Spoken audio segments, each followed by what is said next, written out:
GS देना है आपको कांस्टेबल का, आप जीएस पढ़ रहे हैं यूपीएससी का, तो कोई मतलब ही नहीं है उससे भाई। इसमें आपको वन लाइनर देना है, वहाँ डिस्क्रिप्टिव देना है, तो आप सिलेबस के अनुसार पढ़िए, तब आप 3-4 घंटे में निकाल पाएंगे। नहीं तो 10-10 घंटे पढ़ने वाले पढ़ते रह जाते हैं, नहीं होता भाई। क्योंकि आप फार्म रेलवे का भर रहे हैं, फार्म यूपीएससी का भर रहे हैं, या वही फार्म यूपीएससी में भर रहे हैं, जाकर वही फार्म ग्रुप डी में भर रहे हैं, ग्रुप ए की नौकरी के लिए भर रहे हैं, मतलब तो आप सिलेबस कहाँ, जब आप खिचड़ी कर देंगे तो कहाँ से क्वेश्चन फंसा पाएंगे, ना उसमें होगा ना इसमें होगा। रहे हैं जहाँ से सिर्फ और सिर्फ आपको हार्ड वर्क ही मिलेगा, और स्मार्ट वर्क आपको करना है, तो आपको सबसे जरूरी ये चीज जाननी होगी कि हमको क्या नहीं पढ़ना है।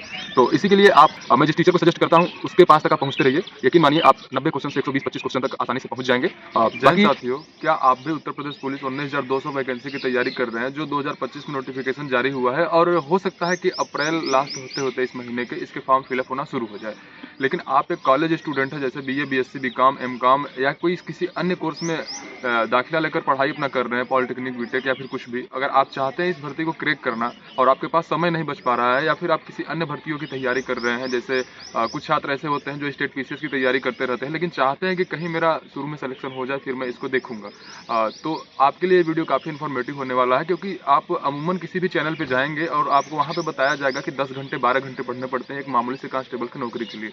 तो ये बहुत बड़ा आपके दिमाग में एक भ्रम और डर डाला जाता है, लेकिन ऐसा कुछ है नहीं। मैंने खुद इस पेपर को क्रैक किया है, और एग्जाम जब हुआ उसमें भी मेरा अच्छा स्कोर था, और मैं आपके सामने सफल होकर हूँ। और उसके पहले भी मेरे अच्छे खासे नंबर थे, जबकि इस एग्जाम से ज़्यादा बेहतर स्कोर मेरे पहले थे।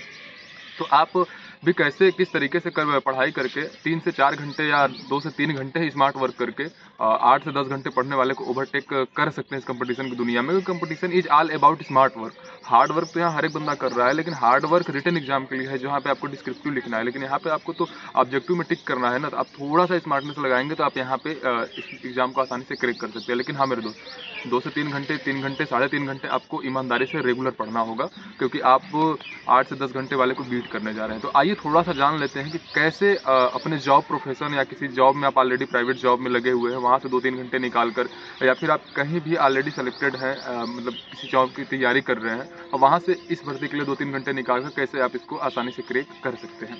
तो इसमें थोड़ा सा एक फार्मूला मैंने तैयार किया है, आप ये जान सकते हैं कि देखिए इसमें पहले इसका सिलेबस जान लीजिए आप। रीजनिंग जो है ये 50-55 नंबर का रीजनिंग इसमें आता है, और मैथ 20 से 25 नंबर का, यानी मैथ और रीजनिंग मिलाकर 75 नंबर हो जाते हैं।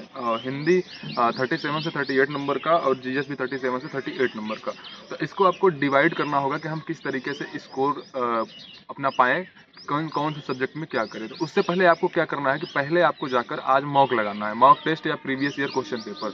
और हाँ, थोड़ा सा आपको डर लगेगा कि यार इस बार मेरिट 225 चली गई थी, अगले बार मेरिट कम जाएगी या ज़्यादा जाएगी, तो घबराने की ज़रूरत नहीं है। इस बार मेरिट इतनी हाई इसलिए गई है क्योंकि एज में विशेष छूट दिया गया था। विशेष छूट कहें तो ओबीसी कैटेगरी के लिए तो ऑलरेडी 3 साल का मिलता है, 2-3 साल और बढ़ा दिया गया। जनरल कैटेगरी में भी आयु सीमा को 22 से 25 वर्ष कर दिया गया था। इसी तरीके से हर एक कैटेगरी वाइज में एज को बढ़ाया गया था। तो इस वजह से कंपटीशन में वे छात्र बैठ गए थे जो किसी अन्य एग्जामों की लंबे समय से तैयारी करते आ रहे थे, या फिर जो पहले भी एग्जाम दे चुके थे। तो इसलिए मेरिट इतना हाई चला गया, और फॉर्म लगभग 50 लाख के आसपास, 48 लाख फॉर्म फिलअप किए गए। लेकिन इस बार मानिए, यकीन मानिए आप, 19,200 वैकेंसी है, तो फॉर्म भी कम ही पड़ेंगे पिछले बार के अपेक्षा। हाँ, लेकिन कुछ छात्र ऐसे होंगे जो पिछले भर्तियों के छटे हुए होंगे, तो वो आपको यहाँ पे देखने के लिए मिलेंगे, जिनसे आपकी कांटे की टक्कर होने वाली है। तो आप सेफ स्कोर जितना इस बार मेरिट गया उससे 2-4 नंबर कम बेसी लेकर चलिए, और ईमानदारी से लग जाइए। देखिए, अगर आप प्रैक्टिस सेट लगाने शुरू करते हैं, आपका रीजनिंग में जैसे मानकर चलिए कि इसमें 55 है, 35 से 30 रीजनिंग अगर कोई पढ़ा नहीं है फिर भी वो कर लेता है आसानी से। अगर आप पहले कभी पढ़े हैं तो आप अच्छा स्कोर कर पाएंगे। दूसरी चीज़, अगर आपको यूपी पुलिस कांस्टेबल का रीजनिंग पढ़ना है तो आप रेलवे और क्या कहते हैं उसको, बैंकिंग का रीजनिंग बिल्कुल मत पढ़िए, क्योंकि आपको यहाँ पे कांस्टेबल बनना है, बैंक में जाकर बैंकिंग वाला काम नहीं करना है। इसीलिए आप सिलेबस को देखिए, पहले आप प्रैक्टिस सेट लगाइए, मैथ का, रीजनिंग का, लेवल को देखिए। अब हम देखते हैं अमूमन छात्र करते क्या है, मैथ पढ़ते हैं कांस्टेबल के लिए, और जब वो प्रैक्टिस सेट लगाने जाते हैं तो सीजीएल का प्रैक्टिस सेट लगाने लगते हैं, रेलवे का गणित लगाने लगते हैं। तो भाई ऐसे कभी सिलेक्शन नहीं होगा। सिलेक्शन आपका तभी होगा, आप जिस एग्जाम की तैयारी कर रहे हैं आप उसी के सिलेबस को एनालिसिस कीजिए, सवाल के लेवल को देखिए। अब जैसे आपको जीएस पढ़ना है यूपी पुलिस कांस्टेबल के लिए, यहाँ पे सीधा पूछा जाता है कि संविधान के कौन से अनुच्छेद में किस चीज़ का उल्लेख है, लेकिन आप पढ़ रहे हैं कि राज्य और संघ एक दूसरे से अलग क्यों है। आप इस तरीके के क्वेश्चन को जब पढ़ रहे हैं, या राज्य और देश में अंतर क्या है, तो आप एक अलग ही दिशा में अपने आप को ले जा रहे हैं, जहाँ से सिर्फ और सिर्फ आपको हार्ड वर्क ही मिलेगा। और स्मार्ट वर्क आपको करना है तो आपको सबसे ज़रूरी ये चीज़ जाननी होगी कि हमको क्या नहीं पढ़ना है।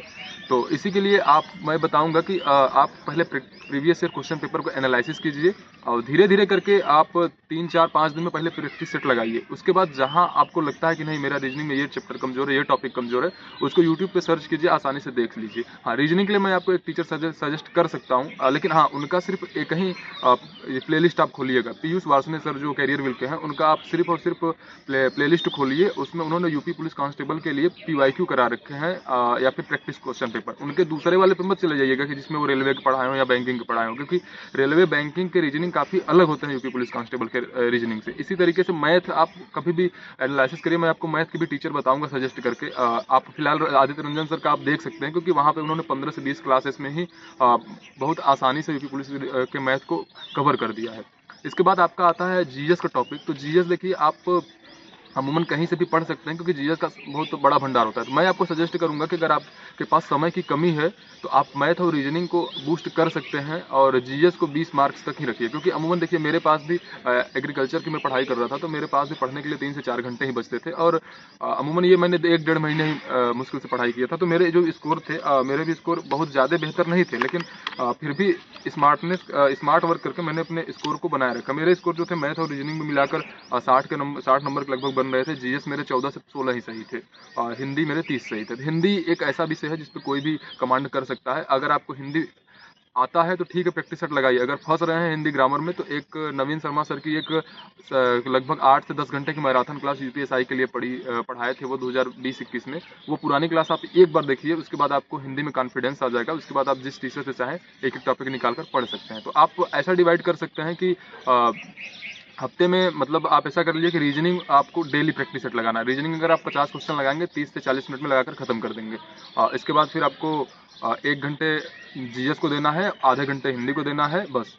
इसके बाद मैथ आप 1 घंटे कंटिन्यू कर सकते हैं, क्योंकि मैथ में 20-25 क्वेश्चन आएंगे तो आप 15-16 कर सकते हैं। और यकीन मानिए 8 से 10 क्वेश्चन ऐसे होते हैं कि कोई 8-10 में पढ़ने वाला लड़का है वो भी कर सकता है।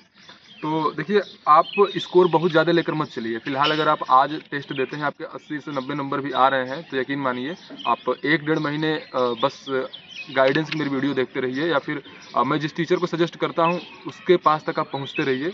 यकीन मानिए आप 90 क्वेश्चन से 120-25 क्वेश्चन तक आसानी से पहुंच जाएंगे। बाकी क्या है कि अब मेरे साथ 4-5 लोगों ने मेरे कॉलेज के लड़के ही पढ़ते थे, जिसमें से 3-4 लोगों का हुआ, क्योंकि उन्होंने स्मार्ट वर्क किया। क्योंकि कॉलेज या जॉब के बाद 3 से 4 घंटे से ज़्यादा नहीं मिल पाता। कॉलेज का असाइनमेंट सबमिट करना होता है, प्रैक्टिकल आता है, ये वो मैं समझ सकता हूँ आपकी समस्या, इसलिए मैं बता रहा हूँ। तो मेन उद्देश्य आप ये रखिए कि मुझे 3 से 4 घंटे में ही सिलेबस को कवर करना है, और इसके लिए PYQ पूरा एनालिसिस आपको 1 हफ्ते 1.5 हफ्ते में आप कर लीजिए पूरा। उसके बाद मैं अगली वीडियो लेकर आऊँगा। तो आप कमेंट अगर कर देंगे टॉपिक में क्या समस्या थी, तो मैं उस टॉपिक को पढ़ने के लिए बेस्ट टीचर को आपको बता दूंगा। क्योंकि मेरे साथ पढ़ने वाले बहुत से छात्र थे जो CGL विजिल की तैयारी करते थे, और उनके नोट्स को मैंने कभी नहीं देखा। क्योंकि CGL के नोट्स या फिर आप जीएस देना है आपको कांस्टेबल का, आप जीएस पढ़ रहे हैं यूपीएससी का, तो कोई मतलब ही नहीं है उससे भाई। इसमें आपको वन लाइनर देना है, वहाँ डिस्क्रिप्टिव देना है।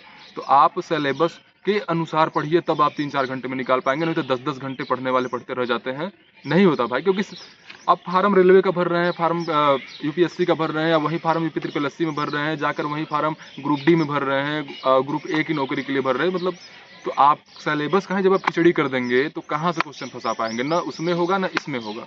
इसीलिए एक उद्देश्य बनाकर चलिए। हाँ, जैसे यूपी पुलिस कांस्टेबल आप दे रहे हैं, Bihar police constable, Delhi police constable दे सकते हैं। हालांकि मैं ये भी नहीं कहूँगा कि सिलेबस सिमिलर होती है। दिल्ली पुलिस कांस्टेबल का आप सिलेबस देखेंगे, वहाँ का सिलेबस अलग है, उसमें कंप्यूटर के क्वेश्चन पूछे जाते हैं और उसमें जीएस का विंटेज ज़्यादा है। यूपी पुलिस लेंगे तो यहाँ पे रीजनिंग और मैथ का विंटेज ज़्यादा है। बिहार में चले जाएंगे, बिहार SI देंगे तो वहाँ पे जीएस का विंटेज ज़्यादा है और जीएस का लेवल भी बढ़ जाता है वहाँ पे।